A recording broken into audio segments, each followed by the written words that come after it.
খিচুড়ি কার না পছন্দ, ছোট বড় সবাই খেতে ভালোবাসে। এইভাবে খিচুড়ি একবার রান্না করে যাকে খাওয়াবেন সে আপনার প্রশংসা করবে। এই খিচুড়িটা রান্না যেমন সহজ, খেতেও কিন্তু অনেক সুস্বাদু হয়ে থাকে। আজকের খিচুড়ি রান্নার জন্য কি কি উপকরণ লাগবে সব রকমের টিপস থাকবে আজকের এই ভিডিওতে।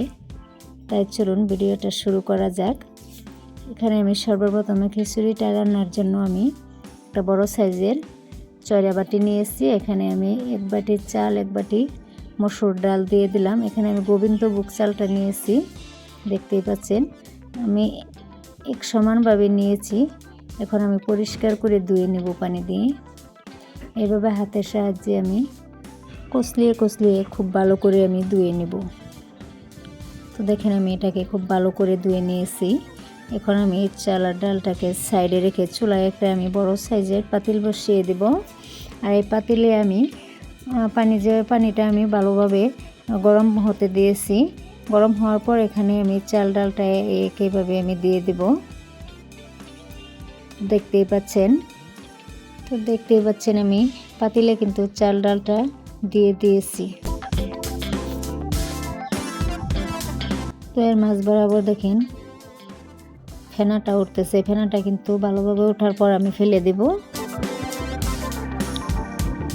তো এভাবে অনবরত আমি নাড়াচাড়া করতে থাকবো।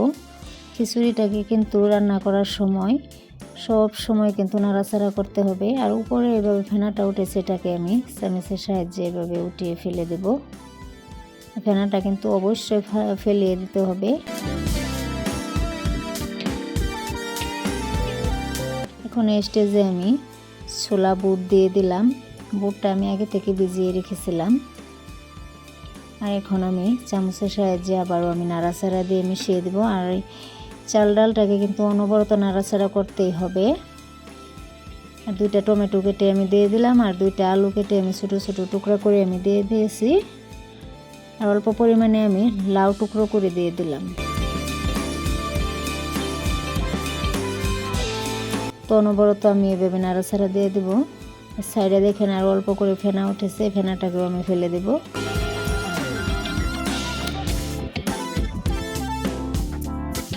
তো অনবরত আমি নাড়াচাড়া করব। আর যে ফেনাটা উঠবে সে ফেনাটা কিন্তু আমি ফেলে দেব তুলে তুলে।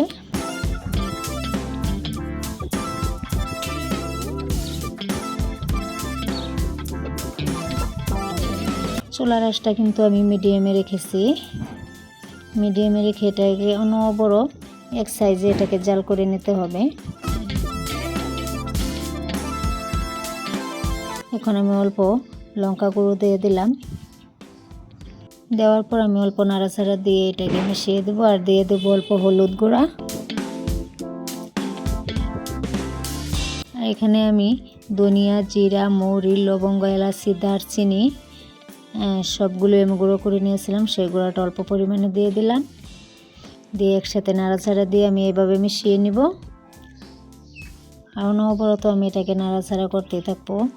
অনবরত এটাকে নাড়াচাড়া করতে হবে, না হলে কিন্তু তলায় লেগে যেতে পারে। এখন আমি এখানে দিয়ে দেব আদা বাটা। আদা বাটাটা দেওয়ার পর আমি দিয়ে দেব পরিমাণ মতো লবণ। লবণটা আপনাদের স্বাদ অনুযায়ী আপনারা দিয়ে দিবেন। তো আবারও নাড়াচাড়া দিয়ে একসাথে মিশিয়ে দেব আমি। মিশিয়ে দেওয়ার পর আমি এখানে দিয়ে দেব মাসকালাই ডাইল, যেটা এটাকে মাটি কালাই ডালও বলে থাকে। তো আমরা মাটি কালাই, মাসকালাই দুইটাই বলে থাকি। এই ডালটা আমি গুঁড়ো করে দিয়ে দিছি। এই ডালটা দিলে কিন্তু খিচুড়ির স্বাদটা দ্বিগুণ বেড়ে যায়। আর এর ঘ্রাণটাও অনেক সুন্দর হয়ে থাকে। আপনারা অবশ্যই একবার ট্রাই করবেন এইভাবে খিচুড়িটা রান্নার জন্য, দেখবেন অনেকটাই সুন্দর হয়ে থাকে। আর এটা খেতে যে অত দারুণ হয় এটা আপনারা ভাবতেই পারবেন না। একবার খেয়ে দেখেন তাহলে বুঝতে পারবেন। এরপর আমি দিয়ে দেবো এখানে এলাচ, দারচিনি, লবঙ্গ, এগুলো আমি দিয়ে দিলাম। এলাচগুলো আমি মুখ ফাটিয়ে দিয়ে দিয়েছি। আর আমি কয়েকটা কাঁচা লঙ্কা এভাবে চিড়ে দিয়েছি। ছোটো সাইজের একটা পেঁয়াজ আমি এভাবে কুচি করে দিয়েছি। দিয়ে একসাথে আমি এখন নাড়াচাড়া দিতেই থাকবো। তো এইভাবে অনবরত নাড়াচাড়া করতেই হবে। যারা যারা ভাবতেছেন যে খিচুড়ি কিভাবে রান্না করে বা কীভাবে রান্না করব, তাদের জন্য আজকের এই ভিডিওটা। এখন আমি এটা চুলার আঁচটা বন্ধ করে নামিয়ে নেব। চুলায় একটা কড়াই বসিয়ে দিয়েছি, দিয়ে দিচ্ছি আমি পরিমাণ মতো তেল। এখানে আমি তেলটা একদম কম করে দিয়েছি, যেহেতু আমি কাঁচা সরিষার তেলটা ব্যবহার করব খাওয়ার সময়, তাই আমি বাগারে অল্প করে তেলটা দিয়েছি। কুচানো পেঁয়াজ, আর আমি দিয়ে দিছি তেজপাতা, আর দিয়ে দিছি পাঁচফোড়ন অল্প দিয়ে আমি খুব ভালো করে এটাকে নাড়াচাড়া দিয়ে ভেজে নেব। তো এটা আমার ভাজা হয়ে গিয়েছে। এখন আমি এটাকে নামিয়ে আমি সে পাতিলে দিয়ে দেব ডাইরেক্ট। তো দিয়ে আমি অনবরত এটাকে নাড়াচাড়া দিয়ে আমি মিশিয়ে নেব। তো দেখতেই পাচ্ছেন খিচুড়িটা কতটা সুন্দর হয়েছে। এই খিচুড়িটা কিন্তু দেখতে যেমন সুন্দর, খেতেও অনেক সুস্বাদু হয়ে থাকে। এই স্টেজে আমি দিয়ে দেব কুচানো ধনেপাতা। তো ধনেপাতাটা দেওয়ার পর আমি এটাকে খুব ভালো করে নাড়াচাড়া দিয়ে দেব। ধনেপাতাটা খিচুড়ির সাথে মিশিয়ে দেব। এখন আমি বড় সাইজের একটা পাত্র নিয়েছি, এখানে আমি খিচুড়িটা ঢেলে দেব।